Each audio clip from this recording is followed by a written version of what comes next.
Aries, hi! Welcome to Mr. Queen PH.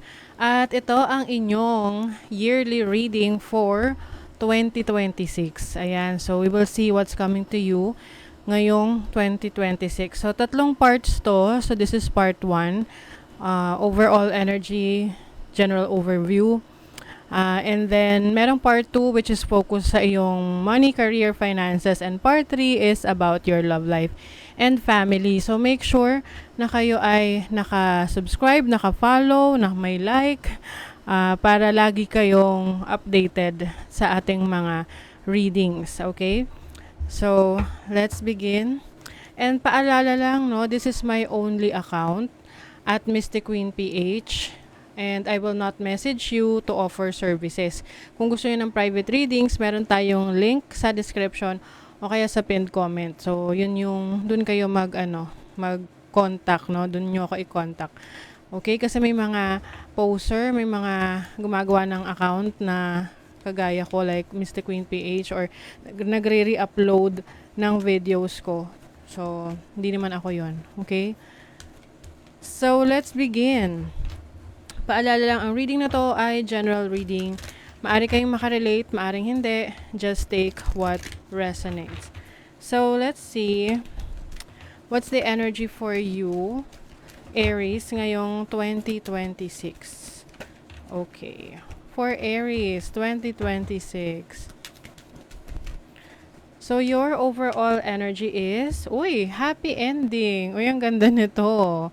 So, maaring meron kayong nasimulan in the past na itong resulta, makikita nyo ngayong 2026. Yan, that's your overall energy. Very jolly, masaya kayo. Most of the year, masaya. And then, your challenge is love partnership. Oh, okay. So, maaaring magkaroon ng pagsubok sa inyong relationship. So, pwede itong romantic relationship, friendship, family. 'Di ba? Okay. Anyone na mahal mo. And then, your opportunity is new beginnings. Wow, ang ganda nito. So, new beginnings ang opportunity ninyo. Maaring may mga bago kayong sisimulan. And then, yung inyo namang, what's the blessing for Aries? What's the blessing for Aries? The blessing is change. Oh, wow. Very powerful kasi new beginnings. May new beginnings, tas may happy ending. 'Di ba? Tas ang inyong blessing ay change. Yung pagbabago. Okay, ganyan natin yan para makikita talaga. Ayan. Kita niya ba? Okay, so, tingnan natin ano tong mga energies na to for you. Yung inyong overall energy, which is happy ending. Saan to may happy ending? What's the overall energy for Aries ngayong 2026? Taong 2026. Wow, okay, judgment. This is definitely rebirth. Okay? I feel like itong ending na to is meron kang i-let go. Something that is no longer serving you. Something na hindi na nakakatulong sa'yo. Ano rin to eh. Ito yung pagbabagong buhay. Okay? Tinan pa natin. And also meron ding growth dito kasi 93 is number 12, so that's 3, which is about expansion, exploration. Tinan pa natin. What is the overall energy? The Hierophant. Okay, the Hierophant is someone na maraming alam sa buhay, no? Someone na marami nang natutunan, sa kanyang mga experiences. So, maaring itong mga experiences nyo in the past, ito yung nagbigay sa inyo ng magandang ending, kumbaga, dahil you went through the process, no? So, yung iba sa inyo yung iba lang naman ha, kasi itong Hierophant is about about marriage, no? Marriage card din to. So, yung iba pwedeng Kung meron kayong issues, problema sa inyong relationship, lalo na kung kasal, pwedeng magkaroon ng ending sa inyong pagsasama sa marriage. Pero this is for your own good. Maaring gusto mo rin kasi itong mangyari. This is a very powerful change. That makes sense kasi itong inyong blessing is change. So, yung pagbabago na yan, blessing sa inyo. Okay? Tinan pa natin. Tsaka itong happy ending is also culmination. Like, yung resulta ng mga pinaghirapan mo, ineffortan mo, makikita mo talaga. Tapos, magiging masaya ka sa resulta nun. 'Di ba? Ano tong... Tapos, oo kasi itong love partnership yung inyong challenge eh. Tingnan natin. Ano tong love partnership na challenge na to? The Chariot. This is about moving forward, moving on, moving to a new direction. That is also about success. So, pwede ring kasi since challenge mo siya, maaaring may times na parang feeling mo, hindi ka makamove on or parang ayaw mo ng pagbabago. Challenge nga yun eh.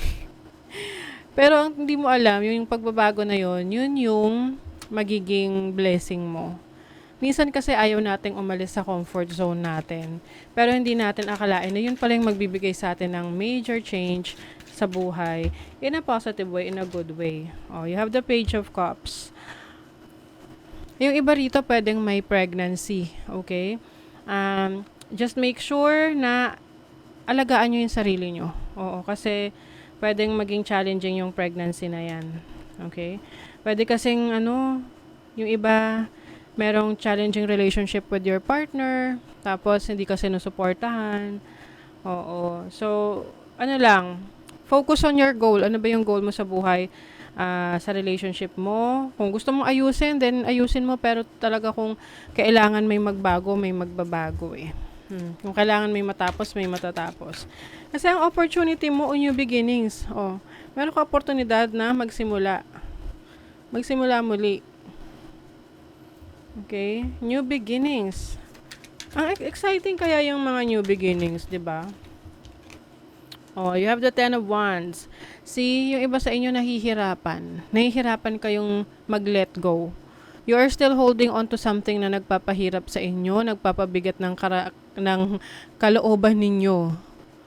Or even yung mga responsibilities na alam nyo hindi nyo naman na responsibilidad, sige, kinukuha nyo pa rin. So, ngayon, finally, may mag-open na opportunity for you to start something new.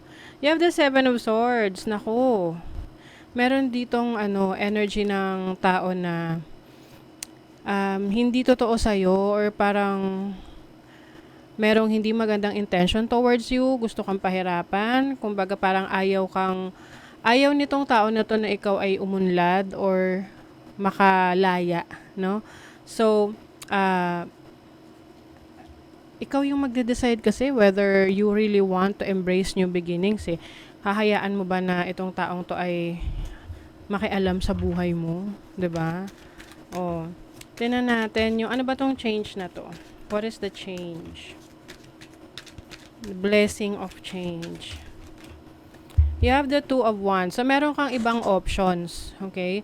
Ang maganda kasi rito, at least may pagpipilian ka. And finally, makakapili ka na kung anong path yung tatahakin mo. Kasi may mga times na parang natatakot ka na mag-explore, sumubok ng bago. Pero this time, hindi ka na matatakot. Oo. Hindi ka na matatakot. Huwag ka matakot sa pagbabago kasi dyan tayo makaka-experience ng growth. Wala namang nag-grow ng hindi nagbabago. Oh.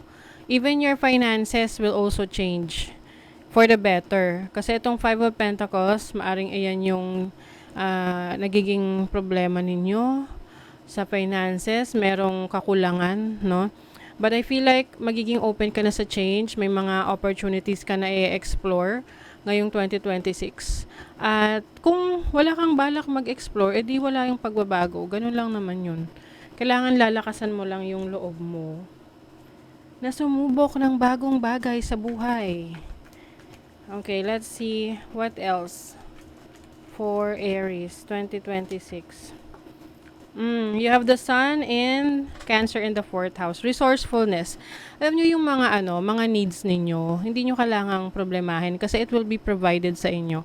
Of course, you have to do something about it, no? Kumbaga, yung effort ninyo, it will all be worth it. Okay? The sun is about power. This is confidence. And if you have a family, you can definitely support your family and your loved ones. This is also stability in your family. Stability rin sa needs mo. Kumbaga kaya mo makapag-provide para sa needs mo. You also have the sun in Gemini in the third house. Gagamitin mo yung talento mo, skill set mo. Kasi marami kang talents and skills na maaring ito yung i-explore mo ngayong 2026. You will be more adaptable. Oo. Ang nakikita ko kasi rito is someone na maaring nasa isang relationship tapos feeling stuck siya dun sa relationship na yon. And natatakot siya na mag-explore kasi baka hindi niya kaya ng siya lang. But I feel like marirealize mo na kaya mo talaga on your own because you're powerful. Minsan ginagaslight lang tayo ng ibang tao na, hindi mo kaya kasi ganito, ako ang kailangan mo. Natatakot lang sila sa potential mo. Malaki kasi yung potential mo. You are powerful. See? Oh my God. You have the sun in Leo in the fifth house. So, fifth house is about your talents, your skill set, creativity. So, andun yung galing mo. Meron kang talent dyan sa pagiging creative. So, explore mo yan kasi this is going to bring you fortune. Ano ba yung mga creative talents and skills mo? Kung hindi mo pa alam, explore mo. So, that's the time na makakaranas ka ng pagbabago kasi you are going to explore your abilities. Tinan pa natin. Mag-explore ka ng mga abilities mo. What else for Aries 2026? Ayan. Ang issue rin kasi, hindi kayo nagtatrack ng expenses nyo. Kumbaga, yung mga ginagastos nyo, hindi nyo na ililista. Subukan nyo maglista. I think ngayong, isa rin to sa babaguhin nyo ngayong 2026. Itatrack nyo yung mga gastos niyo, yung income ninyo, kumbaga i-monitor nyo. Kasi para alam nyo kung magkano ang pumapasok at lumalabas. At pag aware ka na dyan, mararealize mo na, ang laki pala ng gastos ko. So, mas makokontrol mo yung sarili mo. 'Di ba? Long-term planning. Ayan. Yung iba kasi walang long-term planning. Oo. Kaya napaka-importante sa'yo ngayong 2026 na magpaplano ka kung ano yung gusto mong maabot, no? Ngayong ma-accomplish ngayong 2026.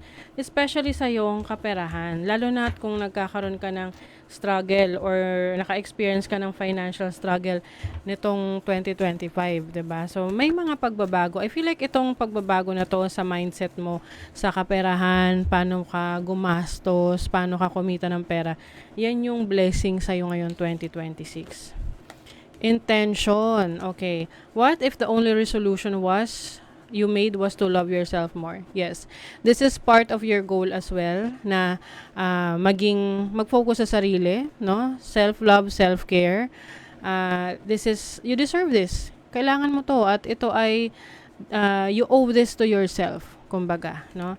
What is your intention for anything that you do? Ano yung intention mo sa career mo, trabaho mo, para sa sarili mo, sa relationships mo, sa mga mahal mo sa buhay, 'di ba? Dapat klaro 'yan. Para alam mo kung saan ka papunta, 'di ba? Anong direction yung tatahakin mo. So, that is your reading, Aries. Thank you so much and see you again.